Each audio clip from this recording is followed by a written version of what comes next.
This month I finished Hugh Bowden's Mystery Cults of the Ancient World as a personal foray into the Greek mystery cults. Hugh gives us a number of different secret cults that were based out of or most active in the ancient Greek world.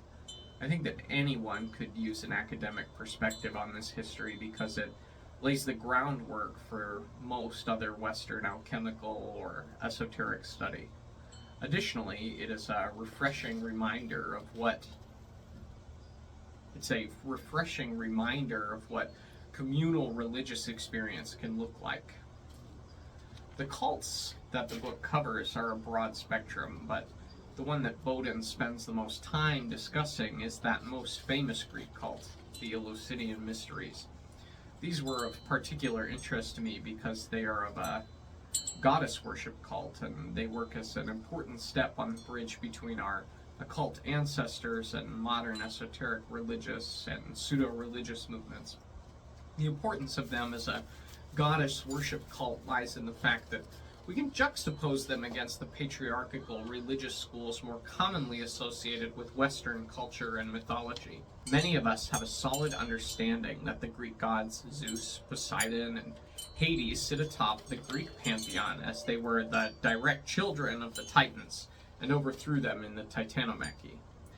This is a perspective on Greek theological belief that has some important missing information, however. It is leaving out the daughters of Kronos, Hera, Hestia, and most importantly, in my opinion, Demeter. The discarding of the feminine by Abrahamic scholars should be no surprise to anyone who is paying attention.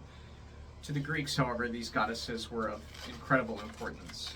While most of us think of Zeus as the top of the Greek pantheon, I believe that honor might be better suited to Demeter. First, it is of grave importance that we note that she is the heir of the duties of Cronus. Cronus was the king of the Titans and the god of men during what the Greeks called the Golden Age, and in this time he was principally the god of agriculture. After the overthrow of the Titans, this position as god of agriculture did not land on good old Zeus. Rather, it fell on his sister, Demeter. The worship of Demeter was no small thing either. In fact, among all the Greek gods, the cult to Demeter at Eleusis was the largest by some margin. Most of the Greek gods had local cults that earned some acclaim and held ceremonies for some time. The mystery cult to Demeter was massive, centered at Eleusis, but celebrated by Greeks all over their world.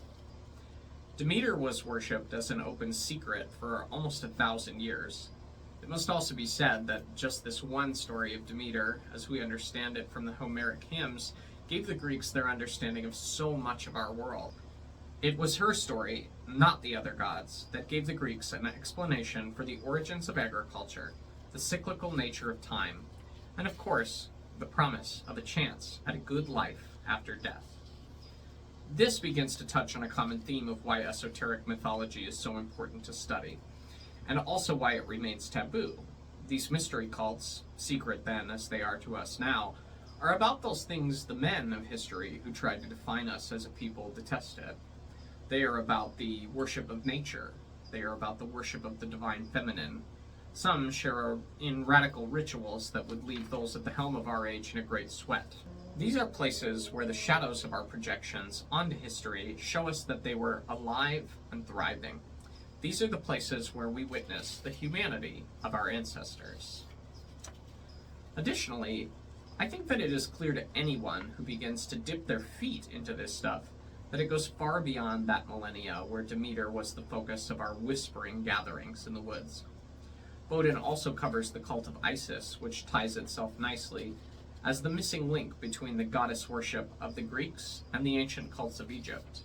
If that connection is taken at face value, we now have a succession that shows a lineage of worship from some 2500 BC in ancient Egypt all the way until the end of the mysteries of Eleusis in 396 AD. Now, I would argue that the worship of the divine feminine in this tradition goes far beyond this, and I think it would be pretty easy to argue that it may be the oldest religion in the West. Perhaps it may even be the oldest continuously practiced religion on Earth, but I will save that for another lecture.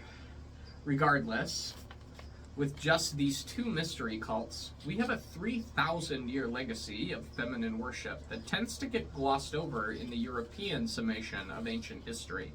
Now, the implication of the assumption that there is still a through line between goddess worship of the ancient secret cults and modern goddess worship connects us to another reason why the study of these things is so important. Now, I am sure this will not come as a shock to anyone who found my channel, but there is still a great number of secret religious and pseudo-religious movements all over the world. In order to understand them, it is important to understand their history. But how do you study a secret? How do you study a secret that was kept for a millennia and then buried for another?